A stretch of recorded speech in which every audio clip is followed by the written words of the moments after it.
एक वड्डी खबर है, भारत ने कोरोना दी नवी दवाई बनाई है। डीआरडीओ दी दवाई नूं मंजूरी मिल गई है। दवाई दे नाल जल्दी मरीज रिकवर होणगे, दावा कीता जा रहा है। ऑक्सीजन दी जरूरत भी घट पवेगी। डीआरडीओ वल्लों ड्रग 2DG नूं मंजूरी दे दित्ती गई है। सरकार ने एमरजेंसी वरतों दी इजाजत दित्ती है। तो वड्डी खबर है कोरोना वायरस दे नाल जुड़ी हुई, जिथे वख-वख नवीं वैक्सीन आ रही ने, उत्थे ही डीआरडीओ दी दवाई नूं हुण भारत सरकार ने मंजूरी दे दित्ती है। कहा जा रहा है कि इस दवाई दे नाल मरीज जल्दी ठीक होणगे ते ऑक्सीजन की जरूरत भी घट पवेगी।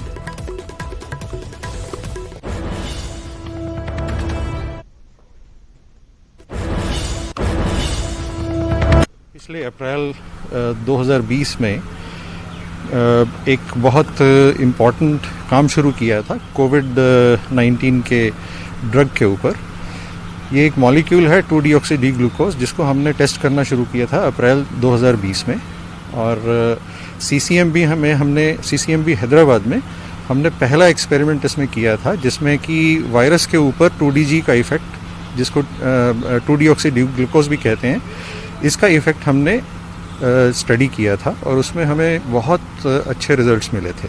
इस दवा की प्रयोग विधि भी बहुत आसान है और ये पाउडर के फॉर्म में आती है, जैसे ग्लूकोज है वैसे ही पाउडर के फॉर्म में आती है और इसको पानी में घोल के और पेशेंट्स को आराम से दिया जा सकता है।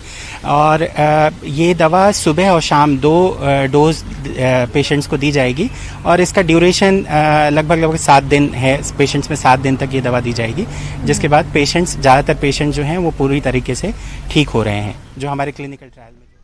तो उधर पंजाब दे विच ऑक्सीजन की कमी ने टेंशन वधा दी है। ऑक्सीजन कंट्रोल रूम का वड्डा दावा है कि पंजाब दे विच ऑक्सीजन की मंग तेजी नाल वध रही है। मौजूदा समय 300 मीट्रिक टन ऑक्सीजन की लोड़ है। कंट्रोल रूम का यह कहना है कि केंद्र नूं जल्द होर वाधू ऑक्सीजन भेजनी चाहिए है। पंजाब दे विच लगातार ऑक्सीजन की घाट महसूस हो रही है। कंट्रोल रूम का दावा है कि पंजाब दे विच 300 मीट्रिक टन ऑक्सीजन की जरूरत है।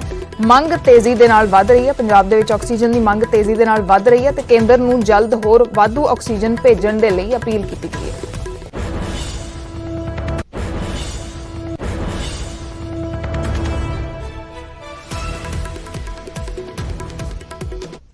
कंट्रोल रूम में आज काम कर रही है, उसके कारण से even working with very thin margins we are able to avoid any untoward incident. नहीं तो जिस तरीके के हालात हैं उसमें यदि थोड़ा सा भी कुछ गलत बढ़ होता है, फॉर एग्जांपल कोई टैंकर ब्रेकडाउन होता है, कुछ होता है, तो उसमें हॉस्पिटल्स कैन रन ड्राई। आज यदि मैं पूछूं अपने यदि आज की स्थिति में देखूं तो रोजाना काफी सारे SOS कॉल्स अलग अलग हॉस्पिटल से आते हैं। And thankfully till now, because of our efficient operations and dedicated work by the teams in the district led by the deputy commissioners, we are able to cater to that demand. हमारा जो oxygen का demand है या need है या जो consumption है वो लगातार बढ़ता जा रहा है, क्योंकि पेशेंट लोड जो ऑक्सीजन पे जो पेशेंट्स हैं उनका नंबर लगातार बढ़ता जा रहा है। फॉर एग्जांपल 21 अप्रैल को करीब 3000 पेशेंट ऑक्सीजन पे थे और 7 मई को उसका नंबर बढ़ के 10,151 हो गया। So there is a more than 3-fold increase in the number of patients. ते उधर कोरोना संकट च सुप्रीम एक्शन नजर आ रहा है। सुप्रीम कोर्ट ने नैशनल टास्क फोर्स बनाई है। दवाइयां ते ऑक्सीजन की सप्लाई दा मैकेनिज्म इस दे वल्लों तैयार होवेगा ते सूबियां दे विच वंडण दे लई 12 मैंबरी टास्क फोर्स का गठन होया है। ऑक्सीजन की सप्लाई नूं लैके सुप्रीम कोर्ट ने फैसला लिया है। नैशनल टास्क फोर्स बढ़ाई है ते दवाइयां ते ऑक्सीजन की वंड नूं लैके मैकेनिज्म तैयार किया जाएगा। सूबियां दे विच वंडण दे विच जिहड़ी समस्या आ रही सी, लगातार सुनवाई सुप्रीम कोर्ट दे विच चल रही सी कि किहड़े-किहड़े सूबियां नूं किन्नी मात्रा दे विच ऑक्सीजन दित्ती जा रही है। वख-वख सूबियां दे इल्जाम भी सन कि उन्हां नूं अणगौलियां किया जा रहा, तो उसनूं लैके हुण सुप्रीम कोर्ट दे विच एक नैशनल टास्क फोर्स बनाई गई है। ते नैशनल टास्क फोर्स दवाइयां ते ऑक्सीजन की सप्लाई दे लई मैकेनिज्म तैयार करेगी ते सूबियां दे विच ऑक्सीजन सप्लाई नूं लैके ते दवाइयां नूं लैके एक मैकेनिज्म तैयार करेगी जिस दे तहत सप्लाई होवेगी।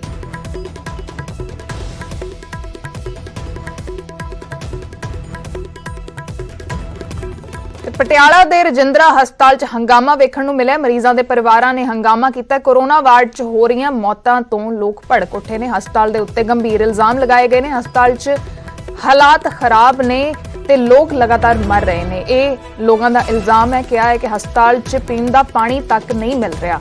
ਖਾਣੇ ਦੇ ਸਮਾਨ ਤੋਂ ਵੀ ਲੋਕ ਵਾਂਝੇ ਰਹਿ ਰਹੇ ਨੇ। ਪਰਿਵਾਰਾਂ ਦੇ ਇਲਜ਼ਾਮ ਨੇ। ਹਸਪਤਾਲ ਦੇ ਉੱਤੇ ਗੰਭੀਰ ਇਲਜ਼ਾਮ ਲੱਗੇ ਨੇ। ਪਿਛਲੇ ਕੁਝ ਦਿਨਾਂ ਤੋਂ ਰਜਿੰਦਰਾ ਹਸਪਤਾਲ ਦੇ ਉੱਤੇ ਲਗਾਤਾਰ ਪਰਿਵਾਰਾਂ ਦੇ ਵੱਲੋਂ ਮਰੀਜ਼ਾਂ ਦੇ ਪਰਿਵਾਰਾਂ ਦੇ ਵੱਲੋਂ ਇਲਜ਼ਾਮ ਲੱਗ ਰਹੇ ਨੇ ਤੇ ਹੁਣ ਫੇਰ ਇੱਕ ਵਾਰ ਹੰਗਾਮਾ ਦੇਖਣ ਨੂੰ ਮਿਲਿਆ। ਕੋਰੋਨਾ ਵਾਰਡ 'ਚ ਹੋ ਰਹੀਆਂ ਮੌਤਾਂ ਤੋਂ ਲੋਕ ਭੜਕੇ ਨੇ ਤੇ ਹਸਪਤਾਲ ਦੇ ਉੱਤੇ ਗੰਭੀਰ ਇਲਜ਼ਾਮ ਲਗਾਏ ਨੇ। ਕਿਹਾ ਹੈ ਕਿ ਹਸਪਤਾਲ ਦੇ ਖਰਾਬ ਹਾਲਾਤ ਨੇ ਤੇ ਲੋਕ ਲਗਾਤਾਰ ਮਰ ਰਹੇ ਨੇ ਤੇ ਹਸਪਤਾਲ 'ਚ ਪੀਣ ਤੱਕ ਦਾ ਪਾਣੀ ਨਹੀਂ ਮਿਲ ਰਿਹਾ। ਖਾਣੇ ਦੇ ਸਮਾਨ ਤੋਂ ਵੀ ਲੋਕ ਵਾਂਝੇ ਰਹਿ ਰਹੇ ਨੇ। ਬੜੇ ਗੰਭੀਰ ਇਲਜ਼ਾਮ ਹਸਪਤਾਲ ਦੇ ਉੱਤੇ ਲੱਗ ਰਹੇ ਨੇ। जो मेरे डैडी ਨੂੰ ਬਾਹਰ ਕੱਢ ਦੋ ਪਲੀਜ਼।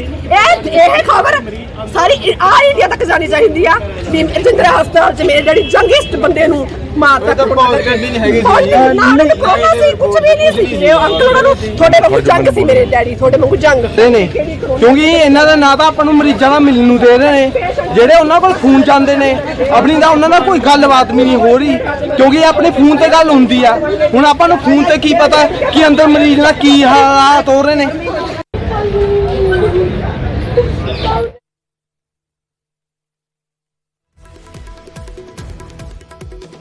ਤਾਂ ਪਟਿਆਲਾ ਦੇ ਵਿੱਚ ਰਜਿੰਦਰਾ ਹਸਪਤਾਲ ਤੇ ਲਗਾਤਾਰ ਇਲਜ਼ਾਮ ਲੱਗ ਰਹੇ ਨੇ। ਇੱਕ ਵਾਰ ਫੇਰ ਹੰਗਾਮਾ ਦੇਖਣ ਨੂੰ ਮਿਲਿਆ। ਮਰੀਜ਼ਾਂ ਦੇ ਪਰਿਵਾਰਾਂ ਦੇ ਤੁਸੀਂ ਇਲਜ਼ਾਮ ਸੁਣੇ। ਉਹਨਾਂ ਦਾ ਕਹਿਣਾ ਹੈ ਕਿ ਪੀਣ ਤੱਕ ਦਾ ਪਾਣੀ ਹਸਪਤਾਲ ਦੇ ਵਿੱਚ ਨਹੀਂ ਮਿਲ ਰਿਹਾ। ਖਾਣੇ ਤੋਂ ਵੀ ਲੋਕ ਵਾਂਝੇ ਰਹਿ ਰਹੇ ਨੇ ਤੇ ਮਰੀਜ਼ਾਂ ਦੀ ਚੰਗੀ ਤਰ੍ਹਾਂ ਦੇਖਭਾਲ ਨਹੀਂ ਹੋ ਰਹੀ। ਹਸਪਤਾਲ ਦੇ ਖਰਾਬ ਹਾਲਾਤ ਨੇ ਜਿਸ ਦੇ ਵਿਚਾਲੇ ਲੋਕ ਲਗਾਤਾਰ ਮਰ ਰਹੇ ਨੇ। ਪਹਿਲਾਂ ਵੀ ਇਸ ਕਿਸਮ ਦੇ ਇਲਜ਼ਾਮ ਲਗਾਤਾਰ ਲੱਗ ਰਹੇ ਨੇ ਹਸਪਤਾਲ ਦੇ ਵਿੱਚ। ਇੱਕ ਵਾਰ ਫੇਰ ਹੁਣ ਹੰਗਾਮਾ ਦੇਖਣ ਨੂੰ ਮਿਲਿਆ। ਮਰੀਜ਼ਾਂ ਦੇ ਪਰਿਵਾਰਾਂ ਦੇ ਵੱਲੋਂ ਹਸਪਤਾਲ ਤੇ ਗੰਭੀਰ ਇਲਜ਼ਾਮ ਲਗਾਏ ਗਏ ਨੇ।